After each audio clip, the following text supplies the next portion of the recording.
G'day, freedom lovers, back again for another epic fail of the week. Last week's fail, well, actually, it wasn't last week, it was 2 weeks ago. We had a week off, but anyway, it was Bill Gates. Good old Billy. But he comes up again today. Don't you worry about that. Don't you worry about that. We've got a bit to get through. Not as much as, the last time previous to the New Year's. I want to thank everybody for sticking around for a 4-hour show. I certainly wasn't planning on doing that. It just kind of happened. But everybody seemed to enjoy it. And unfortunately, it did abruptly just end. Like I was on the verge of going, yep, cool. Thank you all. It's done. And then it would seem that some sort of a 4-hour, I don't know, time limit kicked in or something. I'm guessing. I've never gone to that length, and I don't think I've seen anybody else using this that has either. So I don't know. Maybe one day we'll test it again and see if we can get past the 4-hour limit. But it won't be today. I can tell you that much because there's just not enough time left in my week. I've spent, I think, just about every day this week, bar yesterday, putting in no less than 11 hours, and some in 30. And on one case, I did 13. So I'm feeling very sore and run down, and I certainly haven't gone as in depth into some things as I would like to. But I would like to mention in the description here, I do have a couple of links that I want you guys to really have a look at. One of them is this one. I've mentioned it before. The Red Ensign, the history of our flag, very important video. The link is in the description to the Rumble channel. You can find it on YouTube and BitChute as well. It's 22 minutes long, a very, very interesting history that Colette here has put together. I'm going to show you a short little clip of it as we move along, because it's very relevant, I think, to what's happening regarding the whole Australia Day thing. It's a bit of the talk of what's going on. So I'll have a look at. I haven't been as orderly as I would like to have been, because I've just been inundated with stuff. And I love the fact a lot of people are sending me things and calling me to get some stuff done. I was unable to get out to a wind farm protest this weekend just due to lack of time and money. It was all the way out past Ingham and all that. There will be another one coming up, and I hope to get out there and cover it, but I'm struggling for money. I can't emphasize that enough. And on that note, I will come over to the banners here, and remember the link tree there for all the channels and bits and pieces and bits and bobs you can go to directly. Again, that's in the description. You can find all the GoFundMes and Patreons and all that sort of stuff. Speaking of GoFundMe, the Indigenous documentary that we're working on, there's still stuff that needs to be filmed. There is still a lot of work to be done on it. It is a 2-week project minimum for me to edit this, so I kind of really need, oh my God, my camera's gone skew. Hang on a second, guys. I'm just going to, let's see now. Here, you can have a read of that while I fix the camera. It's gone skew again. This has happened a few times now. It's starting to become quite frustrating. Fortunately, I don't rely on it for the microphone. I can keep talking to you, remind you how old I am yet again, old enough to remember the very first TED Talk. And it was most excellent, that is for sure. But while we got Ted up there, I'll continue to go along with a few other things while this camera resets. Patreons. My Patreons are awesome. I love you all. Jeannie, Lee, Jennifer, Gaza, Mark, Carla, Karina, and Ruben, number 8, my great mate who's come on board to help us out. The more Patreons they get, the closer we get to me being able to make this 100% full-blown professional setup, well-edited video, as opposed to me just sitting here talking turkey and making things up while my camera fails on me. And it's still not playing.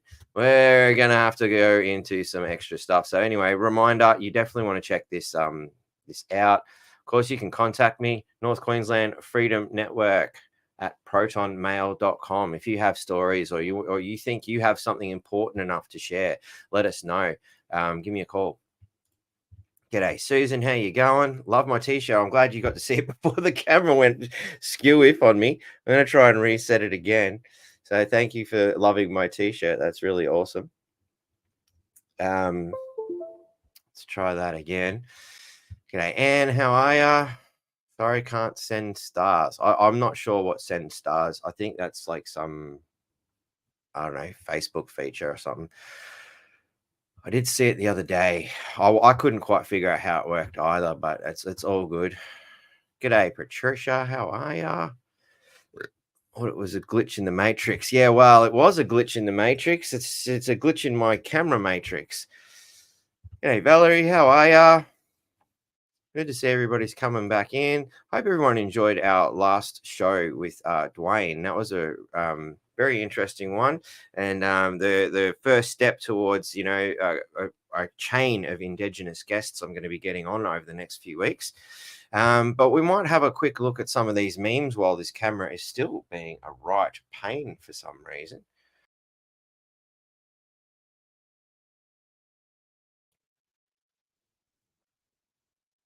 Anyway, I'm guessing you can still hear me. I don't know what is going on today. This is usually I unplug it and plug it back in and it comes good. But today it's decided to be a right pain. Anyway, let's have a look. Speaking of wind farms, why don't the Greens care when these things kill native birds? Good old Malcolm Roberts is onto it as usual. I didn't get a chance to go through his stuff today. He does so much work every Friday. He does this amazing sort of breakdown of all the things he's done and posts up all these links. And it's just like, wow, man, this is one busy dude. And I'm like looking at it going, Struth, I wish I had that much time to look at it, let alone lend a hand in doing these sorts of things. It's very, very amazing work that he does. But yeah, definitely these wind farms are a big problem. And we've got a huge problem here in Queensland because they've already inundated the coasts down in Victoria and along New South Wales. But now they plan to destroy our beautiful forest land coastlines here too. And it's typical of the greenies sitting in a city, where they look around and all they see is buildings. Why can't they be wind farms? I'm guessing in their little world. Why don't we stick them on the top of their skyscrapers instead of sticking them in the middle of our beautiful rainforests, bulldozing things and killing birds and God knows what else? It's maddening. It's maddening, and there's a lot of people working hard to try and stop the lunatic leftist greenies and Labor Party cronies who are doing this to our beautiful coastline. But yeah, if you go through some of my previous videos, you can find lots of ways you can help out. Let's move along. COVID brain, look out. Shock new research shows COVID ages the brain 20 years. I'm guessing stressing about dying all the time because the media is invoking fear all the time could possibly do it. Apparently, COVID can cause ongoing brain damage, leading to cognitive decline equivalent to 20 years of aging. New research with huge implications is just revealed.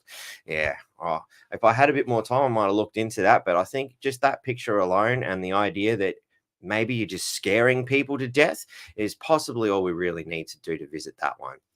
Good old Greeta's popping up a lot lately. I've seen this popping up and I'm like, we've got to do it. Yeah, Greeta reckons it's time to overthrow the West's oppressive capitalist system. Of course she does. I mean, she hasn't benefited from it at all. She's got 9 cars and 6 properties, Monthly, she spends $100,000. Wow. I wish I could get that for the year.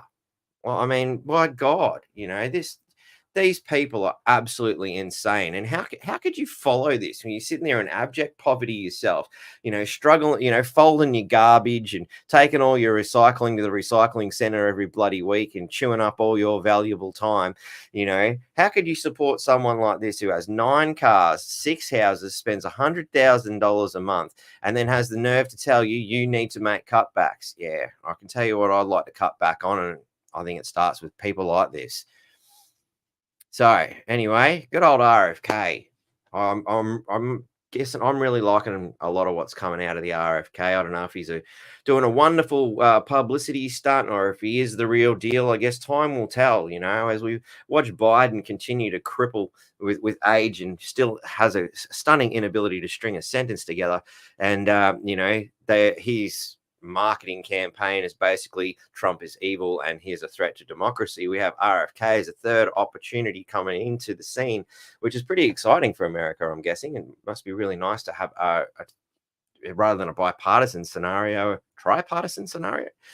So anyway, I'm curious to see how it's all going to turn out, but I've seen this little post here. Any conversation about gun violence is incomplete if it doesn't touch on the mental health and the suppressed evidence implicating SSRIs in suicides and homicides. And, if we look a little bit closer into this picture here, you can see here's a lovely list of people, and the ones with a little cross there, designate also committed suicide, which seems to be, a fair chunk of these people, in this scenario. But since Prozac entered the market, there have been many horrific suicides, murders, and massacres. Many have reported sudden homicidal thoughts and hallucinations or out of body events that detach them from reality. Lawsuits showed the manufacturers knew all of this from their trials. The media used to report on it on a shooter's medication usage. Now it doesn't. And there are likely many more of these shootings. So it's, yeah, again, our good old friends in Big Pharma are helping us out a little bit here. But I think before we continue actually, I think we can get away with the rest of this before I have to say goodbye, YouTube. But I'll let you YouTubers know in advance. Sorry, because of the nature of these things I do need the freedom to be able to actually express myself. YouTube doesn't feel the need to do that. As I pointed out earlier, it seems to think that you expressing your opinion is, invalid, which is rather indicative to a socialist society, which I'll come to a little bit further. But anyway, I just want to live every day. We only live once, says old mate. Wrong. We die once. We live every day. But see, I looked at this and I thought to myself, well, if you go for the whole reincarnation concept, you might die and die and die again and then reincarnate. And, so I guess, this picture is almost a piece of philosophy in a state. You could start a big philosophical debate on, what happens when you die? Do you reincarnate? Is there a heaven? Is there a hell? If you haven't seen the movie On Trial for Your Life, I definitely recommend you go and check that out. I think it's an amazing movie. And it's I've shown a couple of people and they were absolutely blown away by it, I'm going to reboot this camera again while we're contemplating our existence. And yeah, On Trial for Your Life. Great movie. If you haven't seen it, check it out. It is probably a bit of a challenge to find these days. It is an oldie. I think it was Meryl Streep was the main character in that movie. Hey, look at that. I fixed my camera.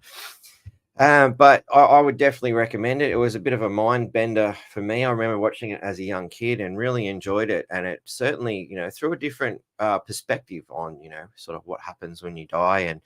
And, just another idea, get out there and have a look. Anyway, let's move along. Good old Australia Day scenario, I can't help but, see a picture like this and laugh. It really didn't take long for the community to just sort of turn on Woolworths. But that said, there's still a lot of people going in and out of Woolworths. I went and thought I'll finally check out Aldi now that it's opened up here in North Queensland, and went and walked around and was amazed to see nothing Australia Day there either, only to come home and find an article that we'll come to later about how they're not jumping on board either. It seems that everybody's afraid of the Australian flag all of a sudden, but we'll talk a little bit more about that as we go. Apparently the general consensus of a poll that I seen online, 92% of people think what Woolworths has done is wrong. Aldi's decided they're going to jump on board and probably find themselves, up shit creek. But that said, we've got a bunch of people like this, and I think Pauline Hanson, various other people, Rebel News, are all jumping in on the bandwagon. Fine. If Woolworths and that don't want to, they've just opened a market up to a hell of a lot of other people, which I find very fascinating. And we're going to see a lot more of over the next couple of weeks as we move closer to what is supposedly Australia Day. But look, I fixed my camera. It took a little bit of stuffing around, but I got there in the background and managed to keep you entertained while doing it. Pat on the back for me. So anyway, let's come down to some other things that I had sort of set up here.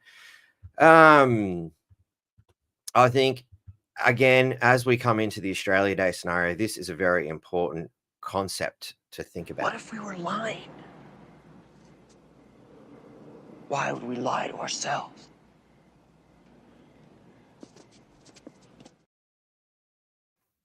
So, how much have we been lying to ourselves and how much have we been lied to? This is the billion-dollar question. I think it's very, very interesting to understand the concept of propaganda. So, I'm going to again refer to the comments section there because I want you guys to go and watch the video after this. It's about 30 minutes long. I didn't really want to go through and pick it apart. I just thought, hey, why not just, direct you guys to the information itself and sit down and watch it on your own, because it was an amazing video that I watched. Share. So you want to go and check this Propaganda and its Insidious Tactics of Persuasion Then and Now video out from the Child's Health Defense TV network. The link is in the description, so go and have a look at it. I found it very interesting, and I learned a few extra things about particularly how it was implemented in America. We've really got to come to terms with how much as Yoda would say, and it occurs to me now I was going to set that clip up too, but I forgot. As Yoda would say, we must unlearn what we have learned. We've been deceived about so many things, and, I think that's one of the beautiful things about what's happened with COVID 1984. And I'm going to have to say goodbye to YouTube now before I forget again that they do censor everything. So goodbye, YouTubers. Go and check out how propaganda works and how YouTube are unfortunately a part of it. Please, in the description, you can find links to Rumble, Facebook, Twitter, any of those, and you can still comment freely there too.